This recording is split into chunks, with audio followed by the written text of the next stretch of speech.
Hello friends, चलिए पंचायती राज व्यवस्था की कक्षा को आगे बढ़ाते हैं।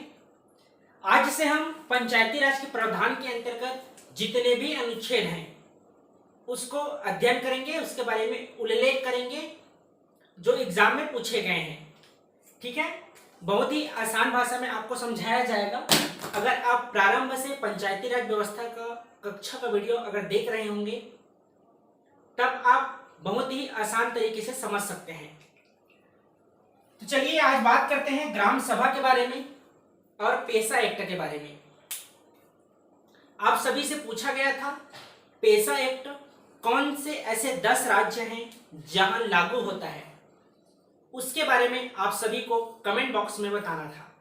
ये पहले आपको प्रश्न पूछा जा चुका है, तो उसका आंसर था भारतीय संविधान के जो 5वीं अनुसूची में अनुसूचित क्षेत्रों के प्रशासन और नियंत्रण के बारे में जो उल्लेख किया गया है, जो आपको भारतीय संविधान में बताया गया है अनुसूची वाले में, तो आप लोग एक बार चैनल में जाकर देख लीजिएगा कि वो 5वीं अनुसूची में 10 राज्य कौन से हैं।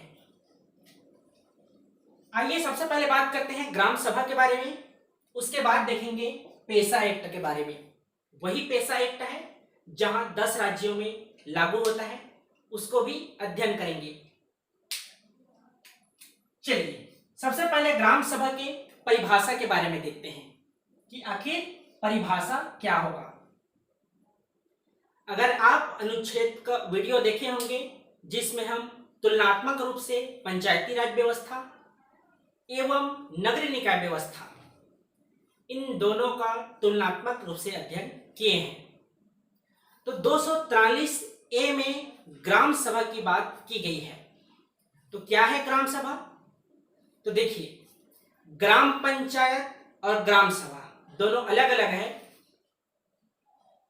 ग्राम सभा का निर्माण मतदाता सूची में शामिल व्यक्तियों के समूह से बनता है। क्या बोला मैं? मतदाता सूची में शामिल व्यक्तियों का समूह, चाहे वह वन्य ग्राम हो सकता है या राजस्व ग्राम हो सकता है, लेकिन प्रमुख बातें क्या है कि मतदाता सूची में उनका नाम होना चाहिए। ठीक है, उनका नाम मतदाता सूची में होना चाहिए। एक ग्राम पंचायत में एक से अधिक ग्राम सभा हो सकता है, क्योंकि हम यहां पर वार्डों की संख्या नहीं देख रहे हैं, सिर्फ बात कर रहे हैं मतदाता सूची में शामिल व्यक्तियों की संख्या। आपको बुक अगर अध्ययन करेंगे तो कुछ भी परिभाषा दिया हो, आप की पॉइंट के रूप में एक शब्दावली याद रखेंगे, मतदाता सूची। ये हुआ आपके ग्राम सभा का परिभाषा। प्रावधान कहां है? तो हम देखे हैं पंचायती राज व्यवस्था के अंतर्गत भारतीय संविधान में अनुच्छेद 243 ए में ग्राम सभा का बात या उल्लेख किया गया है। अधिसूचना जारी कौन करता है? तो अधिसूचना जारी करता है राज्यपाल। पंचायत स्तर की कोई सभी हो, जैसे 3 आपके पंचायत हैं, ग्राम पंचायत है, जनपद पंचायत है और जिला पंचायत है। तो तीनों स्तर के, चाहे आप जनपद पंचायत, जिला पंचायत या ग्राम पंचायत की बात हो, अधिसूचना जारी राज्यपाल द्वारा की जाती है। इस बात को याद रखेंगे। कार्यकाल, तो कार्यकाल स्थायी है। तो कैसे स्थायी है? तो ग्राम सभा में जो मतदाता सूची है, जब तक आप जीवित हैं और 18 वर्ष से अधिक आयु आप पार कर चुके हैं तो आपका नाम मतदाता सूची में शामिल रहेगा। तो हम अध्ययन क्या किए हैं? ग्राम सभा में वे व्यक्ति आते हैं जिनका नाम मतदाता सूची में शामिल होता है, तो यह स्थायी है। जैसे आपका ग्राम पंचायत है, जनपद पंचायत है, जिला पंचायत है, जिसमें हम देखे हैं पंच, उप सरपंच और सरपंच, ये आपके ग्राम पंचायत स्तर के पदाधिकारी हुए। जनपद पंचायत स्तर में देखे हैं जनपद पंचायत सदस्य, उसके उपाध्यक्ष और अध्यक्ष। वहीं जिला पंचायत स्तर के सदस्य, अध्यक्ष और उपाध्यक्ष ये आपके पदाधिकारी हैं जिनका कार्यकाल एक निश्चित होता है, 5 वर्ष के लिए निर्धारित होता है। लेकिन ग्राम सभा का कार्यकाल स्थायी है। आइए बात करते हैं ग्राम सभा में उत्तरदायित्व के बारे में। कुछ ऐसे बातों का उल्लेख करेंगे जो प्रश्न में पूछे गए हैं और आपको भी पता होना चाहिए। सबसे पहले देखिए, सम्मेलन के लिए तिथि, स्थान और समय का निर्धारण। 3 बातें हैं। क्या क्या? तिथि, स्थान, ठीक है, तिथि, स्थान और समय। देखिए, ग्राम सभा में सम्मेलन की बात की जा रही है। सम्मेलन क्या है? तो सम्मेलन आपका मामूली बैठक है जहां आप चर्चा परिचर्चा करते हैं। तो ग्राम सभा में सम्मेलन आयोजित किनके द्वारा की जाती है? तो सरपंच के द्वारा। यदि सरपंच की अनुपस्थिति हो तो उप सरपंच के द्वारा। वहीं मान लीजिए सरपंच और उप सरपंच दोनों किसी कारणवश अनुपस्थिति हैं तो ग्राम सभा का सम्मेलन के लिए तिथि, समय और आपका स्थान का निर्धारण ग्राम सचिव द्वारा किया जाएगा। ठीक है, तो देखिए, तिथि, समय और स्थान का निर्धारण आपको ग्राम सभा के जितने व्यक्ति हैं उनको 7 दिन पहले से आप बताएंगे कि 7 दिन पहले आपका किस दिन, किस तिथि को और समय क्या रहेगा और स्थान क्या होगा, इसके बारे में उनको भी अवगत होना चाहिए, उनको पता होना चाहिए। तो यह दायित्व किनका किनका है? सरपंच का है अगर वे उपस्थित हैं तो। यदि मान लीजिए अनुपस्थित हैं तो उप सरपंच का दायित्व है, और सरपंच और उप सरपंच दोनों अनुपस्थित हों तो ग्राम सचिव का दायित्व बनता है कि वे 7 दिन पहले उसका आम जनता जो मतदाता सूची में शामिल है उनको अवगत करा सकें। दूसरा देखिए क्या बात उल्लेखित किया गया है, तो ग्राम सभा के सम्मेलन बुलाना। तो सम्मेलन कौन बुलाएंगे? या तो ग्राम पंचायत के सरपंच, यदि सरपंच नहीं है तो उप सरपंच, और दोनों अनुपस्थित है तो ग्राम सचिव, क्योंकि वही तिथि स्थान का निर्धारित किए हैं, वही सम्मेलन आयोजित कर रहे हैं, तो उनके द्वारा ही उसको बुलाया जाएगा। ठीक है। तीसरा, सम्मेलन की अध्यक्षता कौन करेगा? आखिर कौन प्रमुख होगा जो ग्राम सभा की बैठक को आयोजित किया है तो संभालेगा? ग्राम पंचायत के सरपंच यदि उपस्थित हैं तो वे ग्राम सभा में चर्चा परिचर्चा प्रारंभ करेंगे। यदि सरपंच अनुपस्थित है तो उप सरपंच, और मान लीजिए सरपंच और उप सरपंच दोनों अनुपस्थित हैं तो इसकी अध्यक्षता ग्राम सभा के बैठक में उपस्थित सदस्यों में से किसी एक को अध्यक्ष बनाया जाएगा।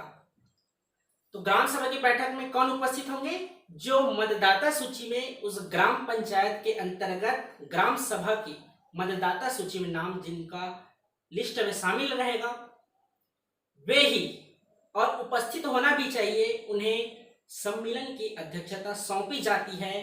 कब की कंडीशन में? जब सरपंच और उप सरपंच दोनों अनुपस्थित हो। चौथा क्या है? गणपूर्ति या कोरम।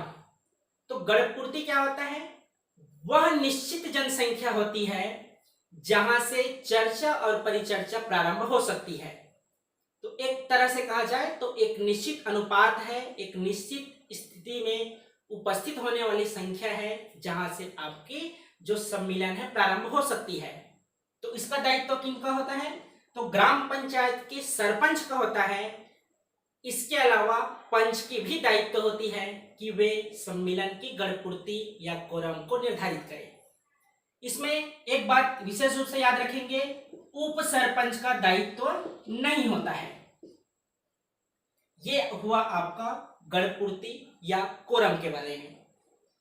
अगला देखिए क्या है? ग्राम सभा का सम्मेलन। तो सम्मेलन में क्या क्या है देख लीजिए। एक वर्ष में 6 बार सम्मेलन होना आवश्यक है।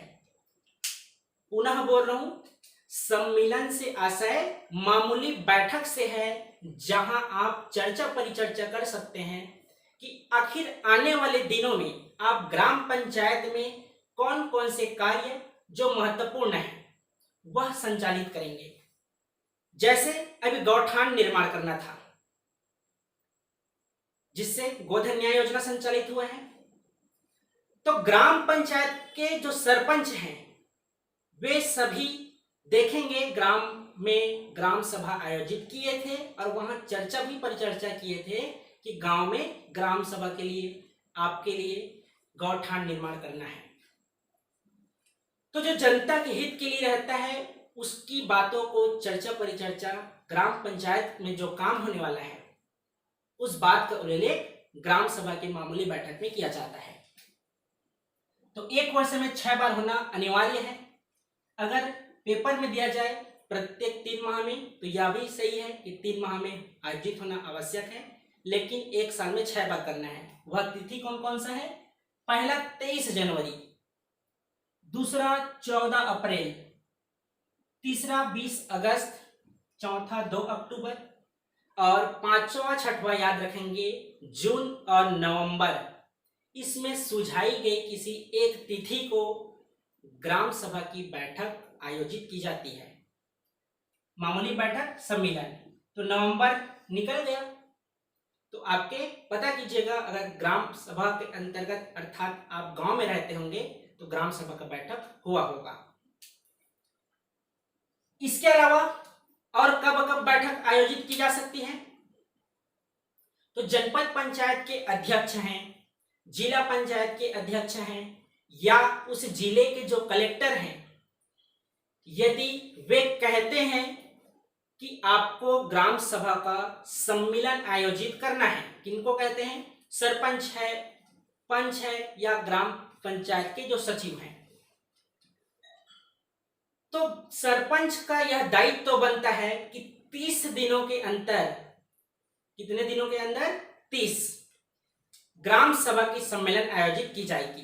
कब? जब ग्राम जनपद पंचायत अध्यक्ष हैं, जिला पंचायत अध्यक्ष हैं या जिला कलेक्टर सम्मेलन करने को कहते हैं। दूसरा क्या है? यदि ग्राम सभा में जितने भी सदस्य हैं, यदि उनमें से 1/3 सदस्य किसी मुद्दे पर चर्चा करना चाहते हैं तो 1/3 सदस्य लिखित रूप से अगर सरपंच को सौंपते हैं तब भी सम्मेलन आयोजित की जाएगी। तो 1/3 सदस्य कौन होंगे? तो उस ग्राम सभा में जो मतदाता सूची बना हुआ है उसमें उनका नाम शामिल होना चाहिए। तो यह हुआ आपका जो 6 तिथि निर्धारित की गई है। इसके अलावा आप कब सम्मेलन आयोजित कर सकते हैं? अगला देखिए गणपूर्ति। ठीक है, आप तो सम्मेलन आयोजित कर दिए हैं तो उसमें गणपूर्ति भी आवश्यकता है। तो जितने भी मतदाता सूची में शामिल व्यक्ति हैं अर्थात ग्राम सभा के सदस्य हैं, उनमें से यदि 1/10 भाग, जैसे उस ग्राम सभा में 100 व्यक्ति हैं तो कम से कम 10 व्यक्ति उपस्थित होना चाहिए, तभी आप किसी मुद्दे पर चर्चा परिचर्चा कर सकते हैं। जिसमें से 1/3 महिला सदस्य होना चाहिए। जो आपका ग्राम सभा के 1/10 सदस्य उपस्थित होंगे उनमें से भी 1/3 महिला सदस्य होना चाहिए। यदि मान लीजिए यह पूरी नहीं हो पाती है तो जो सम्मेलन आयोजित किया गया है उसे स्थगन कर दिया जाएगा और नई तिथि, समय और स्थान पुनः उसी दिन निर्धारित किया जाएगा। मान लीजिए दूसरे बार भी गणपूर्ति नहीं हो पाती है, तीसरे बार भी गणपूर्ति नहीं हो पाती है, तो सरपंच और पंच इसके विरुद्ध कार्रवाई हो सकती है। और मान लीजिए स्थगन हो गया है और दूसरा सम्मेलन आयोजित हो रहा है तो किसी नए विषय पर चर्चा नहीं की जा सकती है। जो पहले आप चर्चा परिचर्चा करने के लिए जो सम्मेलन आयोजित किए थे केवल उसी पर आप द्वितीय बार जब आप सम्मेलन आयोजित करते हैं तो उस विषय पर चर्चा परिचर्चा कर सकते हैं। ये जो ग्राम सभा है, इसका सम्मेलन प्रत्येक ग्राम सभा में होता है और एक ग्राम पंचायत के अंतर्गत अनेक ग्राम सभा आते हैं। यह हुआ गणपूर्ति के बारे में। यदि मान लीजिए वही दो ग्राम सभाओं के बीच यदि मतभेद हो जाता है तो उसका निपटारा संयुक्त सम्मेलन में किया जाएगा, ठीक है, न कि ग्राम पंचायत में, जनपद पंचायत में या जिला पंचायत में। दो ग्राम सभाओं के बीच मतभेद है तो उसी ग्राम सभाओं के सम्मेलन में उनका निपटारा किया जाएगा। तो ये रहा आपका टॉपिक था ग्राम सभा के बारे में। यहां से प्रश्न पूछे जाते हैं, याद रखिएगा। आइए अगला बात करते हैं पेशा एक्ट के बारे में। क्या विशेष प्रावधान है इसके बारे में देख लीजिए। ग्राम सभा अगर समझ गए होंगे तो थोड़ा सा अंतर है पेशा एक्ट, इसीलिए इसको तुलनात्मक रूप से आपको पढ़ा रहा हूं। देखिए, ग्राम सभा का गठन उसी प्रकार होगा जिस तरह से आपका ग्राम सभा का हुआ है। जैसे भी यहां ग्राम पंचायत में एक से अधिक ग्राम सभा होते थे, समझिए बात को, एक ग्राम पंचायत में अनेक ग्राम सभाएं होती थी, मैदानी क्षेत्र में, वन्य ग्राम क्षेत्र में। वहीं जहां पेशा एक्ट लागू होता है वहां एक ग्राम सभा में अनेक छोटे गांव हो सकते हैं। यहां एक ग्राम पंचायत में अनेक ग्राम सभा हो रहे हैं, जबकि पेशा एक्ट जहां लागू होता है वहां एक ग्राम सभा में अनेक गांव हो सकते हैं। तो यह हुआ छोटे गांव का समूह है जहां ग्राम सभा गठित की जाती है। तो ऐसा क्यों? तो आप देखेंगे जो पहाड़ी और दुर्गम क्षेत्र है वहां एक स्थान पर ऐसा व्यवस्था नहीं रहता है कि सभी व्यक्ति निवास कर पाए। तो कुछ व्यक्ति यहां पर निवास करते हैं, कुछ व्यक्ति यहां पर, कुछ व्यक्तियों का समूह यहां पर रहता है। तो इन तीनों व्यक्तियों के जो समूह हैं इनको मिलाकर ग्राम सभा आयोजित किया जाता है। ये अलग अलग क्षेत्र में रह रहे हैं, इसलिए इनका अलग अलग गांव का नाम भी हो सकता है। तो ये हुआ ग्राम सभा का गठन जहां पेशा एक्ट लागू होता है, वहां की बात है। अधिसूचना अभी देखे हैं, कोई से भी स्तर के हो, अधिसूचना राज्यपाल द्वारा जारी किया जाएगा। सम्मेलन की गणपूर्ति, यहां आपके 1/10 सदस्य थे, कहां? ग्राम सभा में। तो जहां पेशा एक्ट लागू होता है वहां 1/3 सदस्यों की उपस्थिति आवश्यक है, जिसमें से 1/3 महिला सदस्य भी होना चाहिए। अंतर कहां आ गया? तो जहां ग्राम सभा है वहां 1/10 सदस्य उपस्थित होना चाहिए, जबकि जहां पेशा एक्ट लागू है वहां 1/3 सदस्य उपस्थित होना चाहिए। अध्यक्षता कौन करेगा? तो जिस तरह से ग्राम पंचायत में या तो सरपंच या उप सरपंच या सदस्यों में से किसी एक व्यक्ति द्वारा उस सम्मेलन की अध्यक्षता की जा रही थी, लेकिन ग्राम सभा में ऐसा नहीं होता है।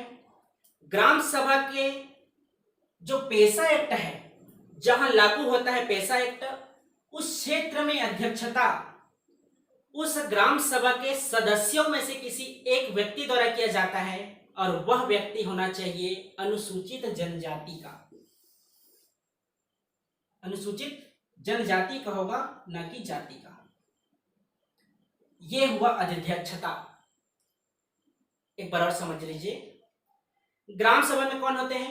या तो सरपंच उसकी अध्यक्षता करता है या उप सरपंच। यदि दोनों अनुपस्थित हैं तो सदस्यों में से किसी एक व्यक्ति द्वारा। जबकि जहां पेशा एक्ट लागू होता है वहां की ग्राम सभा में या तो ग्राम सभा के सदस्यों में से ही एक किया जाएगा, लेकिन कौन होंगे? अनुसूचित जनजाति के ही होंगे, न कि पंचायत स्तर के पदाधिकारी। जैसे ग्राम पंचायत के न सरपंच होंगे न उप सरपंच, जनपद पंचायत के आप देखेंगे न अध्यक्ष होंगे न उपाध्यक्ष, और जिला पंचायत के देखेंगे तो न अध्यक्ष होगा न उपाध्यक्ष। यह हुआ अध्यक्षता के बारे में। अगला देखिए आरक्षण। तो पेशा एक्ट जिस राज्य में या जिस जिले में अगर लागू होता है तो क्या उन्हें आरक्षण प्राप्त होती है? देख लीजिए, पहला एसटी या एससी उनको जनसंख्या के अनुपात में आरक्षण या आरक्षित किया जाता है। उनकी जनसंख्या किस आधार पर है, उस आधार पर उनको आरक्षण दिया जाता है। ये आरक्षण पहला हुआ, उनको जनसंख्या के अनुपात पर आरक्षण दिया जाता है। दूसरा क्या है, अनुसूचित क्षेत्र के जितने भी प्रमुख पद हैं, प्रमुख पद कौन कौन से हैं? अगर ग्राम पंचायत है वहां के तो सरपंच उप सरपंच हैं, जनपद पंचायत है तो अध्यक्ष उपाध्यक्ष हैं, और जिला पंचायत है तो उसके भी अध्यक्ष और उपाध्यक्ष हैं।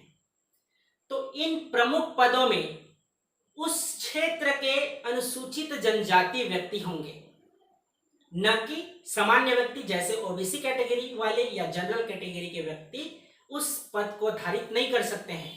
किस क्षेत्र पे? जहां पेशा एक्ट लागू होता है उस क्षेत्र में। पुनः रिपीट कर रहा हूं, अनुसूचित जनजाति क्षेत्र में प्रमुख पद पर केवल अनुसूचित जनजाति के व्यक्ति ही हो सकते हैं। यह हुआ दूसरी बात कि जनजाति वर्ग के लिए आरक्षित होगा। ठीक है, अगला देखिए विशेष बात क्या है। यदि पेशा एक्ट जहां लागू होता है और विवाद की स्थिति उत्पन्न हो जाती है तो ना तो वे ग्राम पंचायत जाएंगे, ना जनपद पंचायत, ना जिला पंचायत, ना तो न्यायालय जाएंगे। उनका निपटारा वे आपस में स्वयं कर लेते हैं। दूसरा नोट क्या लिखा हुआ है कि राज्य विधानसभा जनजाति क्षेत्रों की परंपरा के विरुद्ध कानून नहीं बनाएगा। तो राज्य विधानसभा ऐसा कानून क्यों नहीं बना पाएगा? क्योंकि वहां पेशा एक्ट लागू है। तो इसके अंतर्गत क्या है, जैसे मादक पदार्थ बनाना, जनजातीय लोग सल्फी आप पढ़े होंगे पेय पदार्थ के रूप में। इसके अलावा हम छत्तीसगढ़ में जनजाति क्षेत्र में और अध्ययन करेंगे। तो देखिए वनों का जो उपयोग है, जो जनजाति क्षेत्र में वन का उपयोग करते हैं, इसके अलावा मादक पदार्थों का निर्माण करते हैं, इस पर राज्य विधानसभा कोई कानून नहीं बनाएगा। ये आपका दूसरा विशेष हुआ। तीसरा क्या है, छत्तीसगढ़ के अनुसूचित जिले की बात करें तो वर्तमान में 14 जिले शामिल हैं। तो वे 14 जिले कौन कौन से हैं? बस्तर संभाग के 7 जिले, सरगुजा संभाग के 5 जिले, वहीं बिलासपुर संभाग के 2 जिला, एक कोरबा और दूसरा गौरेला पेंड्रा मरवाही। ये 14 जिले जहां अनुसूचित जिला है, जहां पेशा एक्ट लागू होता है। राज्य की बात करें तो पेशा एक्ट 10 राज्यों में लागू होता है। वे 10 राज्य कौन से हैं? तो 5वीं अनुसूची में शामिल वे 10 राज्य हैं।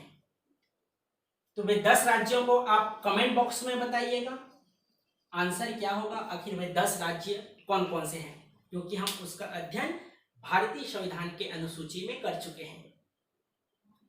तो ये रहा आज की कक्षा ग्राम सभा और पेशा एक्ट के बारे में। ठीक है, कल से ग्राम पंचायत प्रारंभ करेंगे। तो आज की कक्षा कैसी लगी आप सभी कमेंट बॉक्स में जरूर बताइएगा।